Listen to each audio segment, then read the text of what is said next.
Ceiling shots were the first advanced wall mechanic I learned, and I still remember the experience very clearly because it felt like the first time I was really seeing how far Rocket League mechanics can go, and it was just such an inspiring moment for me to try to get better. So hopefully I can share that with you guys today in this tutorial.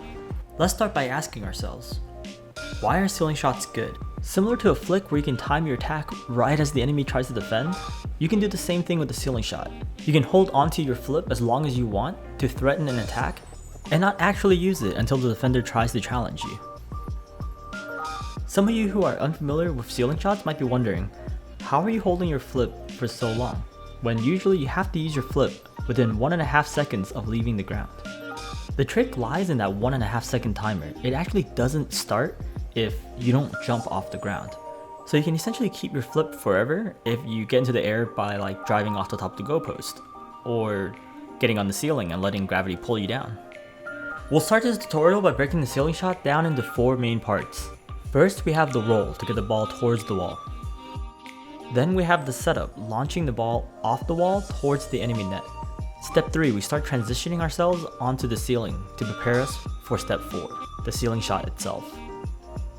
For this video, I've brought back Impulse from the air dribble tutorial to help us nail down the finer details when it comes to ceiling shots. Hey guys, it's Impulse. If you're uncomfortable with flying backwards, or just haven't tried ceiling shots before, let's start with some drills to prep ourselves for learning ceiling shots. So, for those of you who haven't ever practiced flying backwards and getting car control like that, then here are 2 things you can do in free play to get your car control better in that situation. So, first one, you can go off the back of the goal and then try to fly to the other goal while keeping the underside of your car facing your camera, and then try to hit a certain spot on the crossbar and just try to stay under control the entire time. The next drill is going to be very similar, but instead of driving off the inside of your goal, you're going to drive along the backboard, get to the ceiling, and then as you fall off, tilt your car upwards. And it's the same drill at this point, fly to the other goal and hit the top of the crossbar. Once you're comfortable with both these drills, we can move on to the training pack. This is a training pack that me and HK put together just to practice the general motion of doing a ceiling shot without having to set up the ball or anything. Don't even worry too much about scoring these, just focus on the motion of going up the wall and onto the ceiling. Then let gravity pull you down and regain control of your car to take the shot.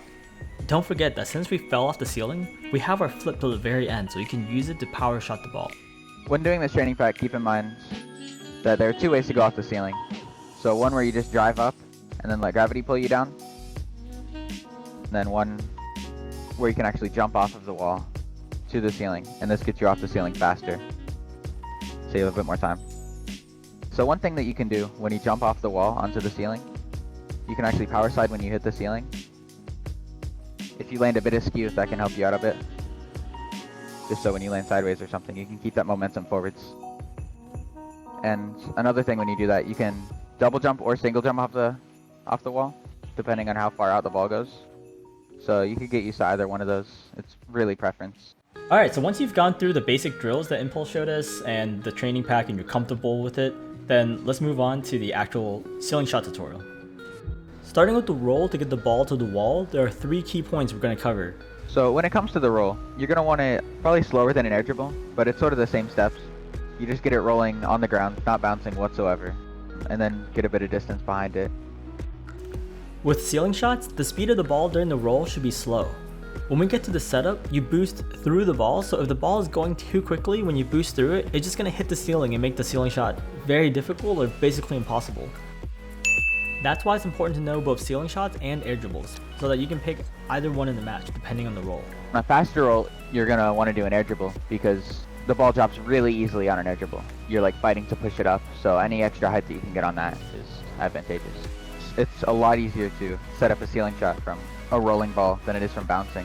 When the ball's bouncing, right, like it is here, and you want to set it up off that wall, maybe get used to catching it for a dribble, so you can get into that. So another trick that Impulse showed me previously on how to settle bouncing balls when you want to set up a wall shot is to single jump into it like that, and you're going to push the ball into the ground, so that'll ground the ball while you're wanting to bring it up towards the wall. The last key point to having a good roll is to make sure you create this gap for yourself. You see, like with this gap, I can clearly see from my camera view where the ball is and where I want to hit it at. A very common issue I see is people sticking to the ball too closely and not willing to create that gap. They'll do something like this. Of course, it's still doable, but it's harder to really get that angle that you want and you can't clearly see the ball. Before we talk about how to properly hit your setups, be sure to hit that like button if you're enjoying the tutorial so far, and subscribe to see more. It'd be amazing if we can eventually hit 5k subscribers, and let me know in the comments below if there's any other topics you'd like us to cover. Anyways, back to the video. So the next step is hitting the setup. This is arguably the most important step. A good setup is one that goes nice and high towards the enemy net and doesn't hit the ceiling. Here are some key aspects to getting a good setup. So the first thing you want to do off the setup, you want to hit it with the dead center of your car. Because if you hit it with the corner or something, it might go a different way from where you want it to. Next, we want to make sure we're hitting this at an angle, so we're going towards the enemy net instead of hitting it straight up and down. Yeah, you want to hit it on target to the enemy net, so that when it's already going in, right, the flick is more threatening. So boosting through the ball helps to set up the transition, because you can actually get on the ceiling before the ball hits its apex, so you can catch up to it easier. Diving right into the transition, which is the process of going from the wall to the ceiling, and then letting gravity pull you back down towards the ball. You can jump off the ceiling down towards the ball to get to it quicker if you're trying to salvage a poor setup. For example, this one was a little too wide and wasn't exactly on target, and there's not enough distance between the player and the ball for the player to catch back up to the ball. So in that case, jumping off the ceiling was necessary in order to get a successful ceiling shot. But if possible, always try to let gravity pull you down so that we can hold our flip as long as possible. Impulse already covered the different ways to go about the transition in the mechanics prep section before, so for this part, let's focus on looking at common pitfalls or issues that people have and how to fix them in case you're having some of these same problems. The first issue we'll look at is misalignment, where your momentum coming off the ceiling is not in line with the ball and the net. So if you find that the ball is not aligned with your car and you end up going beside it when you're trying to hit it, this is probably happening when you're jumping off the ceiling. Because if you're driving off the ceiling, you can just turn and direct yourself towards the ball. If that's happening when you're jumping off the ceiling, just make sure you're hitting it with the exact center of your car. Because when you hit it with either corner of your car's hitbox instead of just the middle, it'll go away from the direction that your car's going. To take a proper power shot, you want to be behind the ball to flip into it. So another common issue is when you end up above the ball or in front of it, making it difficult to get back in position for the actual ceiling shot. This is happening because you're getting to the ceiling too quickly.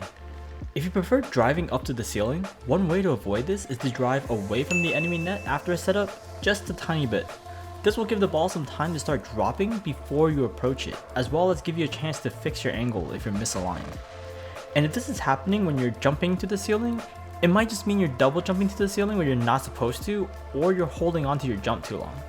If you feel like the ball is dropping too quick, not giving you a chance to catch up to it, even when you're hitting it super close to the ceiling, it's probably because you're not hitting it forward enough. If we look at the trajectory of the ball, the area under the curve is going to be the amount of time it's in the air.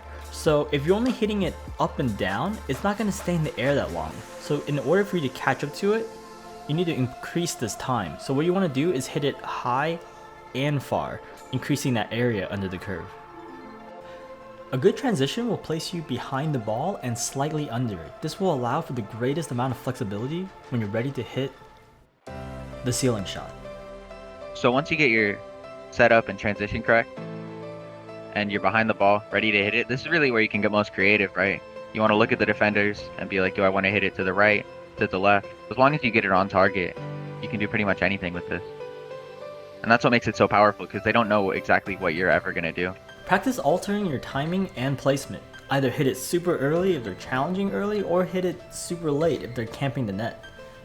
Practice hitting the ball in the upper half to spike it down if the enemy defenders are camping the backboard, or getting under it to scoop it to the top corner if there are grounded defenders.